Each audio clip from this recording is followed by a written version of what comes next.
আপনাদের কাছে অনুরোধ করছি আমার এই কমপ্লেক্সটা আস্তে আস্তে অনেকে আসতে দরকার নাই। আপনারা যেটা বলে বলে চিৎকার করছিলেন সেই ঘোষণা টিভিতে যাচ্ছে।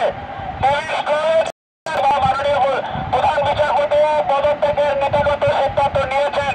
আপনারা অনুগ্রহপূর্বক এই কমপ্লেক্সটা এখন একটু ছেড়ে দেন। অনুরোধ করছি, আমি অনুরোধ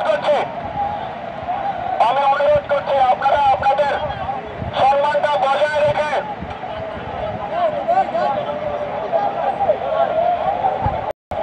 আপনি চিৎকার করছেন পিছন থেকে ঘোষণা দিতে হবে। তিনি ঘোষণা দিয়েছেন টিভির স্টলে যাচ্ছে। এই যে হয়তো আপনারা হচ্ছে গিয়ে কালক্ষেপণ করে এখানে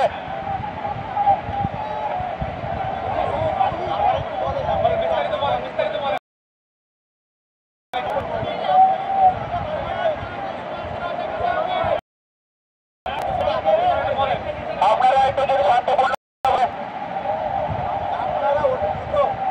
আমরা সাধারণ ছাত্র আন্দোলনের পক্ষ থেকে দাবি করছি যে অতি দ্রুত লিখিত আকারে নোটিশ আকারে অফিসিয়ালি আমাদেরকে একটা ডিক্লেয়ার করেন। মৌখিক আশ্বাসে বিগত দিনে অনেকবার আমরা ধোঁকা খেয়েছি, যার ফলে এই মৌখিক আশ্বাসে আমরা রাস্তা রাখতে চাই। আমরা যে বৈষম্যের বিরুদ্ধে লড়াই করেছি, এই যে অন্যায়ের বিরুদ্ধে আপসহীন লড়াই করেছি, আমরা যেটি চাচ্ছি যেটি হবে একেবারে পরিষ্কারভাবে স্পষ্টভাবে আমাদেরকে ঘোষণা করতে হবে। তাই আমরা আপনাদের মাধ্যমে দাবি জানাচ্ছি যে এটি যত দ্রুত